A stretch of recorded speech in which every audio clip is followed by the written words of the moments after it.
एक और बड़ी खबर देहरादून से है, जहां पर निकाय चुनाव की तैयारियां उत्तराखंड में तेज। शासन प्रशासन के स्तर पर शुरू हुई तैयारी। उत्तराखंड में 2 नए निगम बनाने का प्रावधान। 2 नगर पालिकाओं का भी बदलेगा क्षेत्र।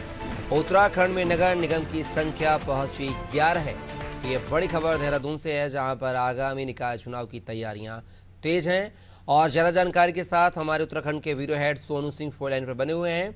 सोनू, बात किया है तो लंबे समय से निकाय चुनाव पर जो है रोड़ा बना हुआ है, लेकिन अब तस्वीर साफ होती हुई नजर आ रही है कि निकाय चुनाव को लेकर सरकार सजग है और परिसीमन का दौर भी जारी है और नगर निगम की संख्या में इजाफा हुआ है। नगर पालिकाओं का क्षेत्र भी बदलेगा।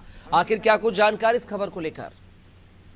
देखिए कपिल, सरकार लगातार जो नगर निकाय से संबंधित व्यवस्थाएं हैं, हम कह सकते हैं कि उनको व्यवस्थित करने की कवायद में जुटी हुई है। और यही वजह है कि जिन क्षेत्रों से स्थानीय लोग और जो स्थानीय क्षेत्रीय जनप्रतिनिधि हैं, विधायक हैं या निकाय से संबंधित जो जनप्रतिनिधि हैं, उन्होंने जो भी मांग की है, सरकार ने उसको वहां की स्थिति को जांचने के बाद इस व्यवस्था को धरातल पर उतारने की कोशिश की और इसको स्वीकार करने का भी सरकार ने कार्य किया है। प्रदेश में 2 नए नगर निगम और बनेंगे और इस लिहाज से अब अभी तक अगर प्रदेश के सभी नगर निगमों की संख्या पर गौर करें तो ये 11 हो जाएगी। और कुछ ऐसे क्षेत्र हैं जो नगर पालिका के हैं, उनका सीमा का विस्तार किया जा रहा है। कुछ ऐसे भी क्षेत्र हैं, अगर हम रुद्रप्रयाग के कर्णप्रयाग क्षेत्र की बात करें, जो नागला क्षेत्र है, जहां से कुछ क्षेत्र हटाने की भी सरकार ने अब रणनीति तैयार कर ली है।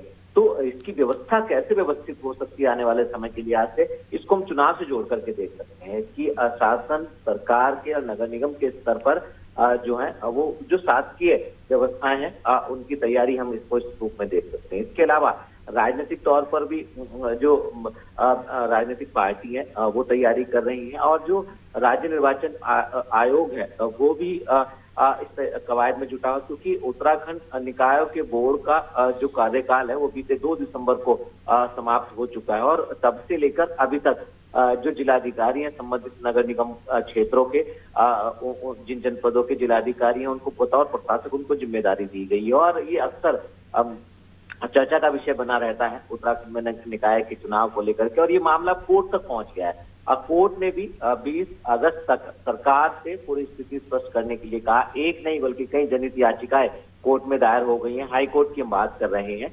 हाई कोर्ट में भी अब सरकार को जवाब देना होगा। तो कहीं ना कहीं सरकार, शासन अपने स्तर से तैयारी कर रही है, पॉलिटिकल पार्टी जो है वो अपने स्तर से तैयारी करने की कवायद में जुटे हुए हैं और कोर्ट ने जो जवाब मांगा है, अब देखना होगा कि सरकार की तरफ से आखिर उसमें किस तरह के तर्क जो है वो कोर्ट के सम्मुख रखे जाएंगे, क्योंकि 20 तारीख को अब अगली सुनवाई होनी है और इसमें सभी जो जनहित याचिकाएं निकाय चुनाव से संबंधित दायर की गई है उनको सूचीबद्ध किया गया है। तो हम ये कह सकते हैं कि निकाय के चुनाव की तैयारी शासन, सरकार, नगर निगम और पॉलिटिकल पार्टी के स्तर से तेज हो गई है और जल्द ही आने वाले समय में निकाय के चुनाव हम होते हुए देख पाएंगे।